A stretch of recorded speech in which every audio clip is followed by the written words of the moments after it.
Good morning, this is Garrett McAdam on October 24th, 2020, and this is lab report number 3. This is my workstation. This might be a little bit difficult with one hand as usual, and I sort of botched this, which makes it even harder, but here we go. The pericardium covers the heart. It'll be on the exterior of it, and then inside of that, on the surface of the heart, is the epicardium. The base is the bottom portion of the heart down here, with the apex being at the right there.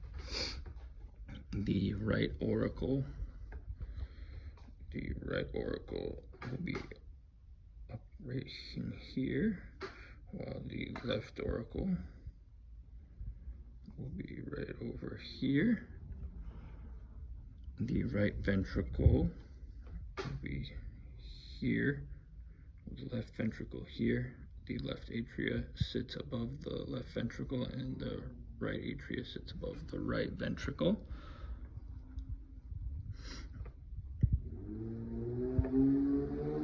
The pulmonary trunk of this heart will come up from here and go over there. It got chopped off in packaging.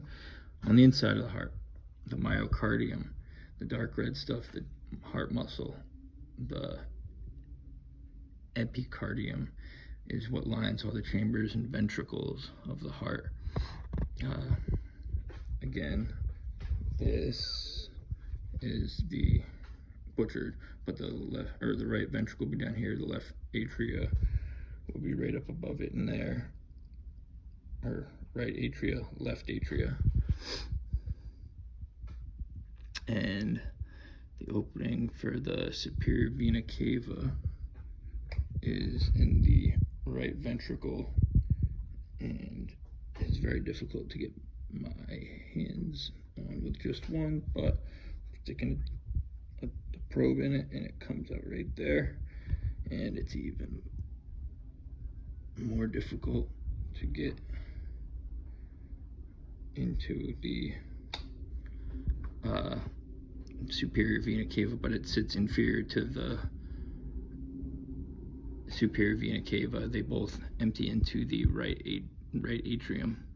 The tricuspid valve separates the right atria from the right ventricle.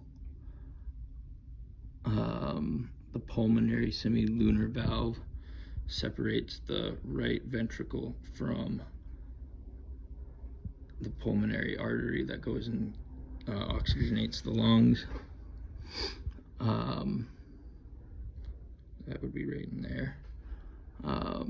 Let's see, the bicuspid valve, or the mitral valve, connects the left ventricle to the left atria, and the aortic semilunar valve is right up in the left ventricle, which brings blood back in to the heart from the lungs.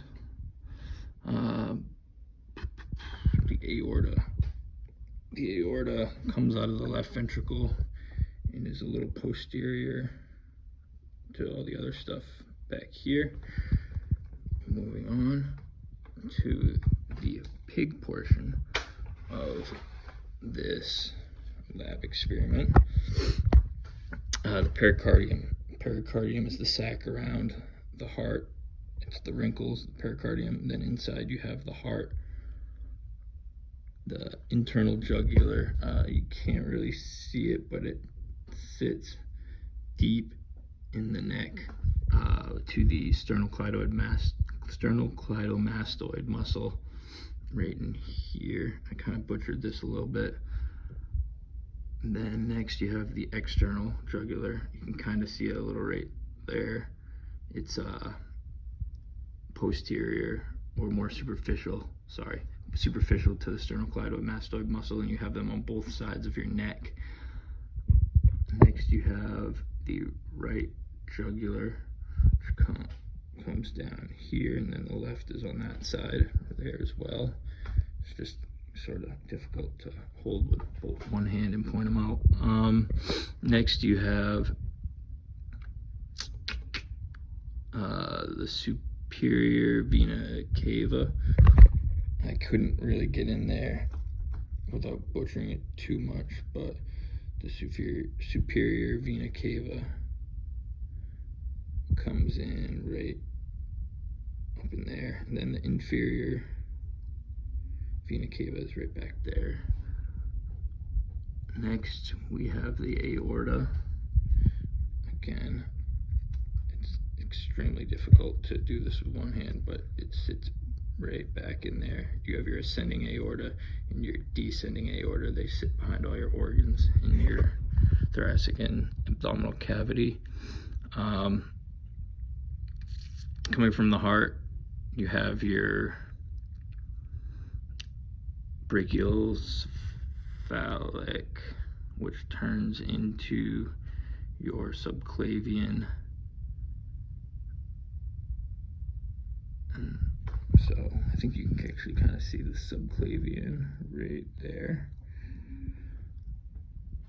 So next we have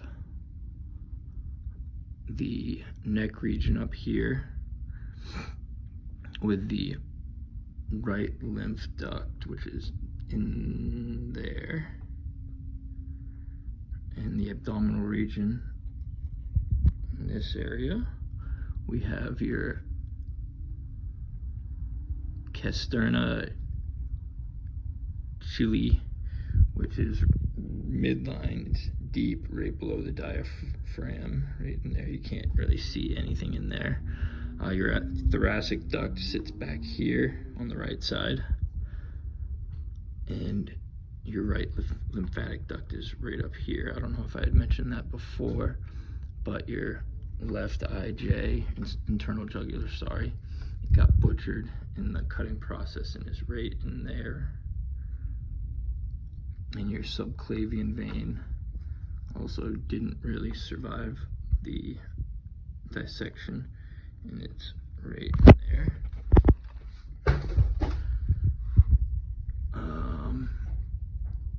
The lymph nodes in the cervical region would be found right in here, in the axial region on the inside of the arm, right in there, and then in your inguinal region, right on the inner part of your leg, in here in the groin. Thymus. This is one thing I was able to not totally butcher, and that's right in here. And your spleen is right there. Moving on, we have the larynx right up in here, and you can feel the rings of the trachea coming down into the bronchi. You got your right on this side. Can't really see it, but it comes into a little Y. So right bronchi, left bronchi, and then it goes into your lungs, your right lung. Your hilum is right in there for that one, and the hilum for this one is right in there. The lobes of the lungs, for this guy you got 1, 2, and then flop the little third guy down, and 3. Right there, there's a third. And then on this side, you have the other lung. 1 lobe, 2 lobes, and 3 lobes right in there in the dark. Next you have your thoracic duct. I think I had mentioned this earlier. It's right back in here. I did the visceral pleura. So that's gonna line your lungs.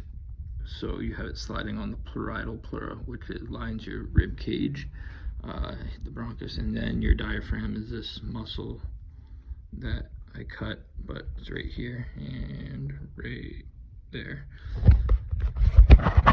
Sorry for the terrible cut job, but it's the best I could do. I hope you enjoyed this and found it insightful.